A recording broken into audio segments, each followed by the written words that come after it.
నమస్తే అండి. నేను వాణి. నా ఛానల్ ఫస్ట్ టైం చూస్తుంటే ప్లీజ్ సబ్స్క్రైబ్ చేసుకోండి, లైక్ చేసి షేర్ చేయండి. ఈరోజు మనం రామశేషయ్య నందగిరి గారు రచించిన అన్నదమ్ములు అనే ఒక మంచి కథను విందాం. రాఘవయ్యకి ఇద్దరు కొడుకులు చిన్నప్పుడు ఎంతో అన్యోన్యంగా ఉండేవాళ్ళు. కానీ తండ్రి రిటైర్మెంట్ అయిన వెంటనే కొడుకులు కోడళ్ళు ఆస్తి పంపకాల కోసం తల్లిదండ్రులను చూసుకోవడానికి సంబంధించి మాట్లాడే మాటలు విని ఆ తల్లిదండ్రులు చాలా బాధపడ్డారు. తిరిగి అన్నదమ్ములను కలపడానికి ఆ తండ్రి చేసిన ప్రయత్నం ఫలించిందా లేదా అనేది కథలో వినేద్దామా? ఏమండి, కాఫీ తీసుకోండి. వంటగది కిటికీ నుండి బయటికి చూస్తూ భర్త రాఘవయ్యను పిలిచారు జానకమ్మ గారు. వస్తున్నా అంటూ ఆమెకు బదులిచ్చి చేస్తున్న పని ఆపి కుళాయి దగ్గర చేతులు కడుక్కొని హాల్లోకి వెళ్ళేసరికి కాఫీ గ్లాస్తో ఎదురు వచ్చారు జానకమ్మ గారు. పొద్దున్నే మొదలు పెట్టారా తోట పని అన్నారు ఆవిడ, తాను కూడా కూర్చొని కాఫీ తాగుతూ. ఈరోజు సెలవు కదా అని కొంచెం మొక్కల దగ్గర శుభ్రం చేస్తున్నాను అన్నారు రాఘవయ్య. స్కూల్ ఉన్నప్పుడు స్కూల్ పని, లేనప్పుడు తోట పని పెట్టుకుంటే మీకు రెస్ట్ ఉండొద్దా చెప్పండి? ఏదో ఒక పని పెట్టుకోకుండా ఉండరు కదా. వచ్చే వయసా పోయే వయసా? ఇలా అయితే ఎలా అండి? ఆవిడ గొంతులో ఆదుర్ద స్పష్టంగా వినిపిస్తుంది. మరీ అంతగా భయపడి నన్ను భయపెట్టకు. గవర్నమెంట్ వాళ్లే 2 సంవత్సరాలు పొడిగించి 60 ఏళ్ల వరకు పనిచేయమని ప్రోత్సహిస్తుంటే నువ్వేంటి నన్ను అప్పుడే వయసు మీరిపోయింది అన్నట్లు మాట్లాడుతున్నావు అన్నారు నవ్వుతాలుగా ఆవిడ మాటల్ని కొట్టిపారేస్తూ. వాళ్ళకే అవసరం ఉంటే ఇంకొక 2 ఏళ్ళు కూడా పెంచుతారు. ఈ మధ్య టీచర్ ఉద్యోగాలకి ఎవ్వరూ రావడం లేదని మీలాంటి వాళ్ళకి రిటైర్మెంట్ వయసు పెంచి ఉంటారులేండి. అదొక పెద్ద విషయమే కాదు అన్నట్లు జానకమ్మ గారు కూడా రాఘవయ్య గారి మాటల్ని కొట్టిపారేశారు. అబ్బో, ఇలాంటి విమర్శలు బాగానే చేస్తారు మీ ఆడాళ్ళు, మెచ్చుకోవడం మాత్రం చేతకాదు కదా. నవ్వుతూనే చురక అంటించారు రాఘవయ్య గారు. రాఘవయ్య గారు విశాఖపట్నం జిల్లాలో ఒక గ్రామంలో టీచర్గా చేస్తున్నారు. ఆయనకి బదిలీ అయినప్పుడల్లా ఆ ఊరి సర్పంచ్ తన పలుకుబడితో ఆ చుట్టుపక్కల ఉన్న ఊర్లకు తప్ప దూరంగా వేయనివ్వరు. అతనికి ఆ ఊరి వారికి మాస్టారు మీద ఉన్న అభిమానం అలాంటిది. మొదటిసారి ఆ ఊరిలో అడుగుపెట్టినప్పుడు ఆయన కొత్తగా ఆ ఉద్యోగంలో చేరారు. ఆ వేళ విశేషం ఎలాంటిదో కానీ అందరికీ తలలో నాలుగులాగా అయ్యారు. అక్కడికి వచ్చిన తర్వాతే ఆయనకి పెళ్ళి అవడం, జానకిని కాపురానికి తేవడం జరిగింది. ఆమె కూడా అందరికీ ఇష్టురాలే. ఎవరికి ఏ అవసరం వచ్చినా తానే ముందుంటారు. వారికి 2 కొడుకులు. తమకు ఉన్న ఆదాయంతోనే ఎంతో జాగ్రత్తగా వారికి పెద్ద చదువులు చదివించారు. వారిలో పెద్దవాడు సురేష్ అమెరికాలో, చిన్నవాడు నరేష్ బెంగుళూరులోనూ స్థిరపడ్డారు. రాఘవయ్య గారు అక్కడి పెద్దలు సహకారంతో ఆ ఊరిలో 1 ఎకరం పొలం, 1 ఇల్లు ఏర్పాటు చేసుకున్నారు. రిటైర్మెంట్ తర్వాత కూడా అక్కడే ఉండాలి అని ఆయన నిర్ణయం.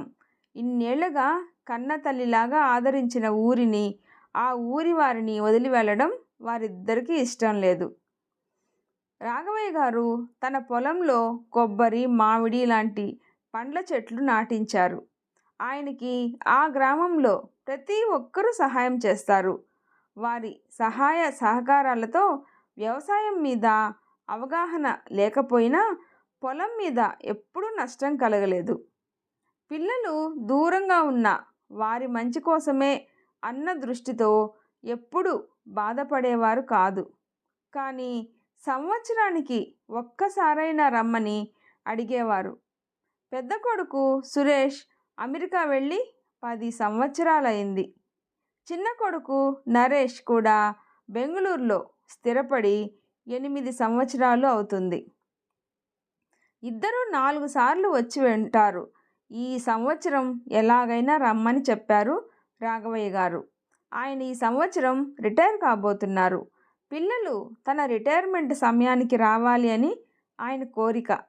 కొడుకులిద్దరూ తమ కుటుంబాలతో ఆయన రిటైర్మెంట్ సమయానికి వచ్చారు.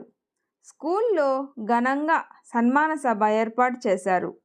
ఆయనని అభినందిస్తూ స్కూల్ వాళ్ళు, గ్రామ పెద్దలు మాట్లాడారు. వారు కూడా ఇన్నేళ్లుగా ఆదరించిన ఊరి వారందరికీ కృతజ్ఞతలు తెలియజేశారు. మున్ముందు కూడా తాను ఇక్కడే ఉండబోతున్నట్లుగా చెప్పారు. ఊరు వారంతా సంతోషంగా చప్పట్లతో తమ ఆనందాన్ని తెలియచేశారు. ఇంటికి వెళ్ళి తీరుబడిగా కూర్చున్నాక కొడుకులు, కోడళ్ళు వారిద్దరి దగ్గర కూర్చున్నారు.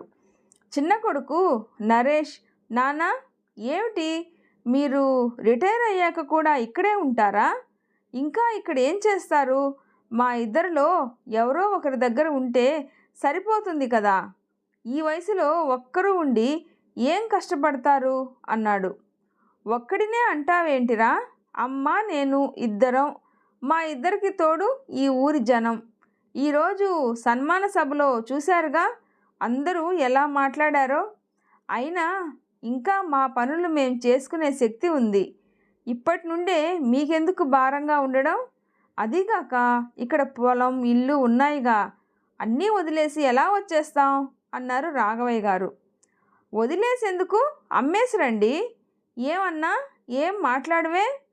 సపోర్ట్ కోసం అన్నట్టు నరేష్ సురేష్ని అడిగాడు. జానకమ్మ గారు, కోడళ్ళు నిశ్శబ్దంగా వింటూ ఉన్నారు.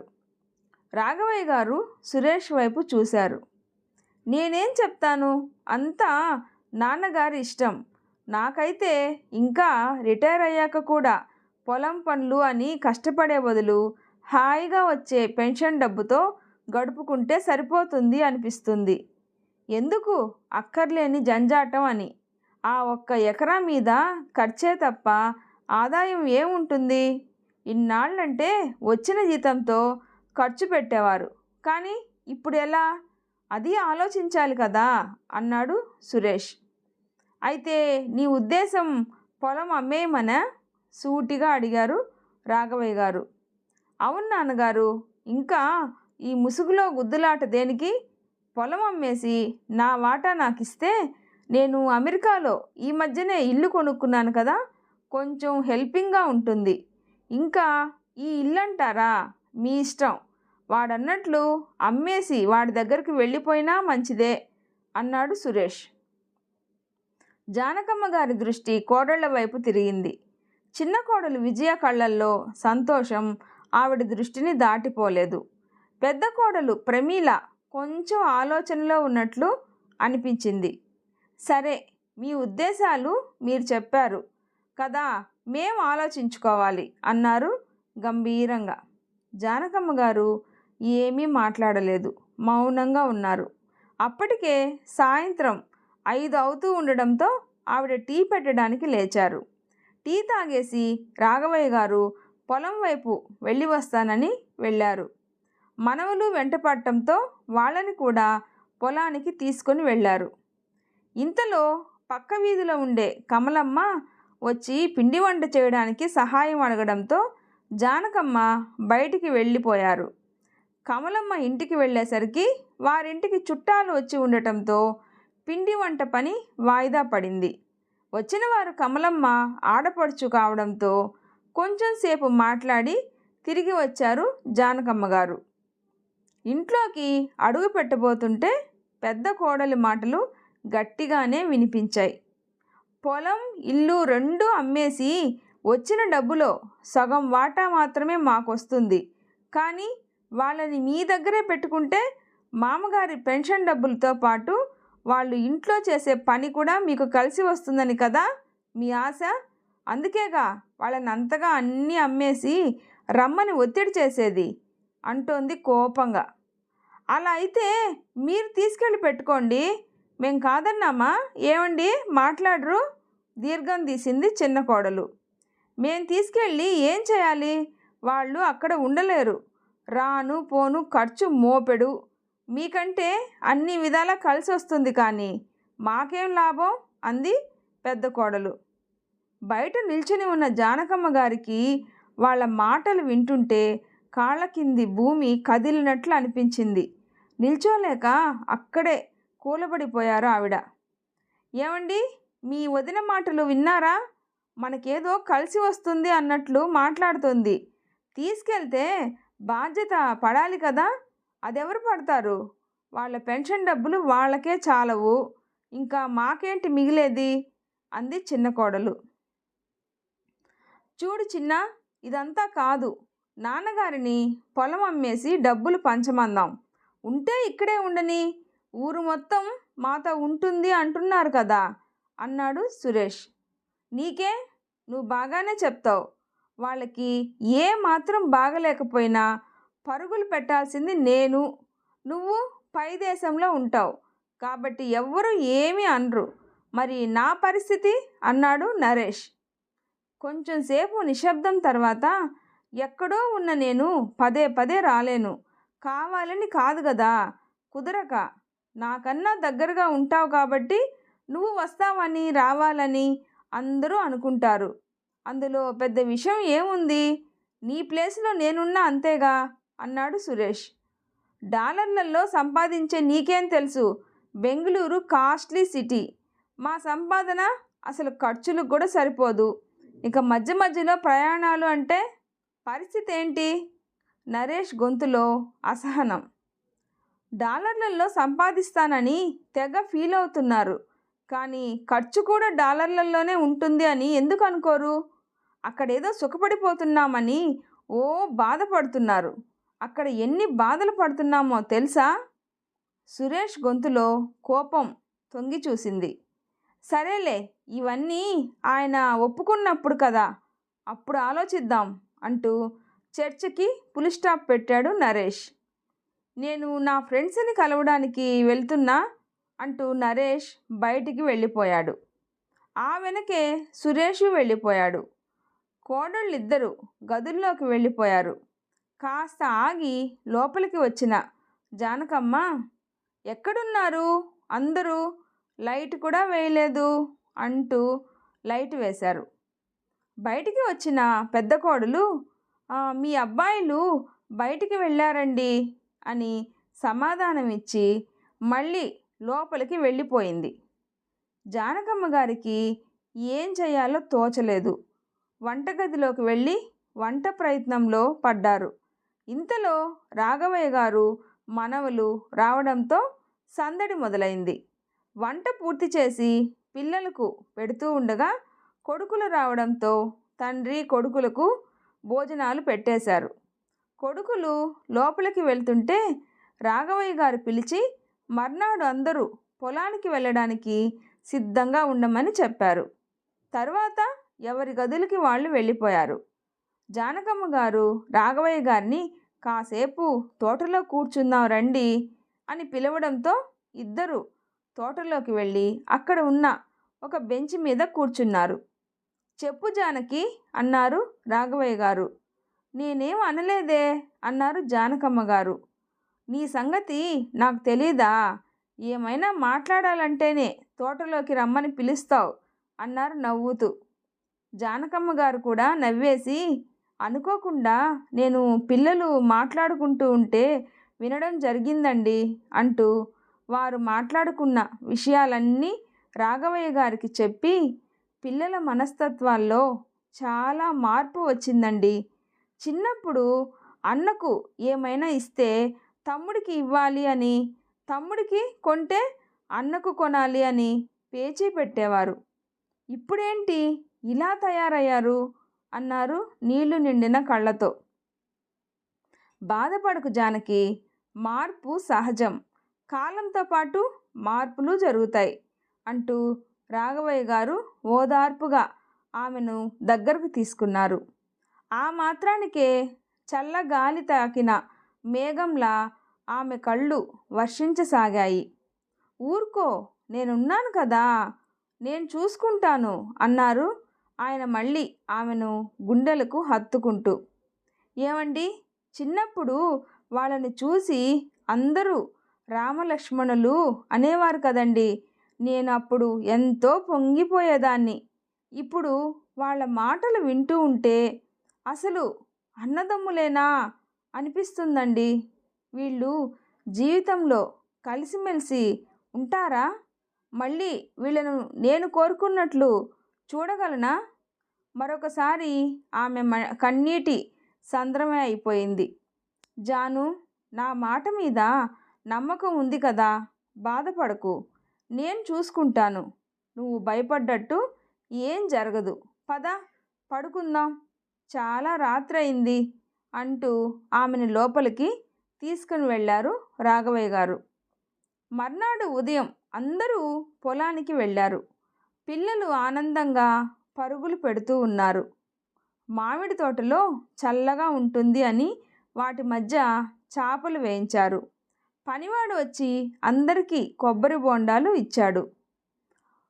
మామిడి తోటను చూపిస్తూ రాఘవయ్య గారు, ఈ తోట వేసినప్పుడు మా చిన్నాకి 8 ఏళ్ళు, సురేష్కి 10 ఏళ్ళుంటాయి అన్నారు. అవును నాన్నగారు, నాకు బాగా గుర్తుంది.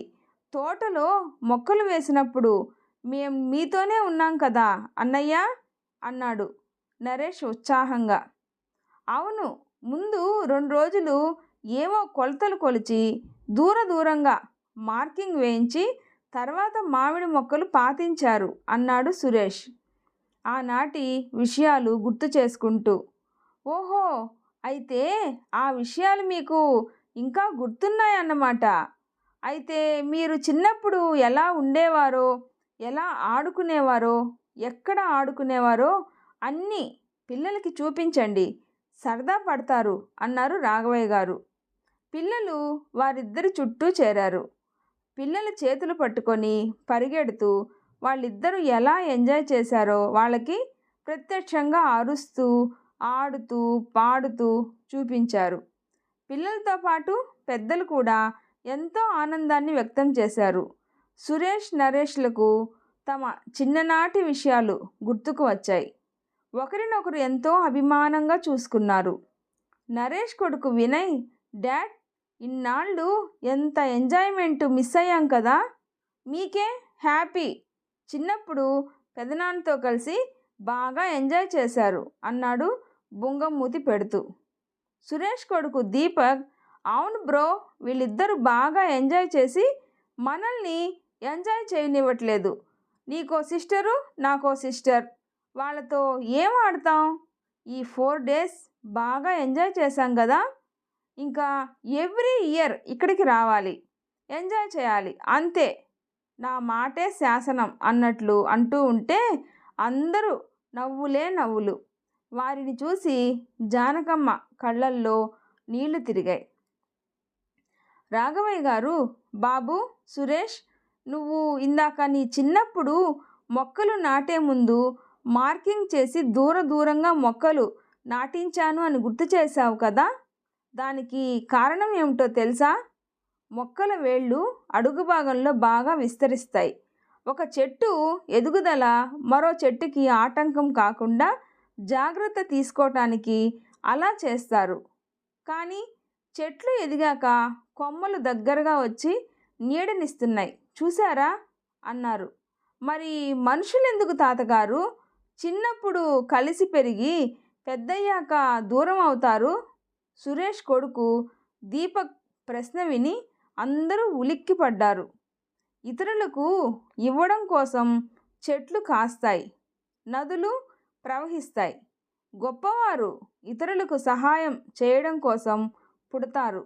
కానీ మామూలు మనుషులు ఎవ్వరి గురించి వాళ్ళే ఆలోచిస్తారు. అందుకనే చిన్నప్పుడు కలిసి పెరిగిన వాళ్ళు కూడా పెద్దయ్యాక దూరం అవుతారు బాబు అన్నారు రాఘవయ్య గారు. సురేష్ నరేష్ ఒక్కసారిగా తండ్రి దగ్గరకు వచ్చి, క్షమించండి నాన్నగారు, మిమ్మల్ని చాలా బాధ పెట్టాం, ఇక మీరు చెప్పినట్లే నడుచుకుంటాం అని ఆయన చేతులు పట్టుకున్నారు. అంతేకాదు, దీపు అన్నట్లు ప్రతి సంవత్సరం వస్తాం, వీలైనంత త్వరలో మన దేశానికి తిరిగి రావడానికి ప్రయత్నిస్తాను. అతని మాటలు విన్న నరేష్ సంతోషంతో సురేష్ని పైకి లేపాడు. పిల్లలంతా చప్పట్లు కొట్టారు. కోడళ్ళిద్దరూ జానకమ్మ దగ్గరకు చేరి, క్షమించండి అత్తయ్య, మీకు బాధ కలిగించాం అన్నారు. ఆమె వారిద్దరినీ ప్రేమగా దగ్గరకు తీసుకున్నారు. రాఘవయ్య గారు జానకమ్మ గారి వైపు చిరునవ్వుతో చూసేసరికి ఆమె కూడా చిరునవ్వులు చిందించారు. అన్నదమ్ములు చిన్నప్పటి రామలక్ష్మణుల్లాగా తిరిగి కలవడం చూసిన జానకమ్మకి మనసంతా ఆనందంతో నిండిపోయింది. వీడియో నచ్చితే ప్లీజ్ లైక్ చేసి షేర్ చేయండి, సబ్స్క్రైబ్ చేసుకోండి. స్టోరీ ఎలా ఉందో తప్పకుండా కామెంట్ చేయండి. Thanks for watching.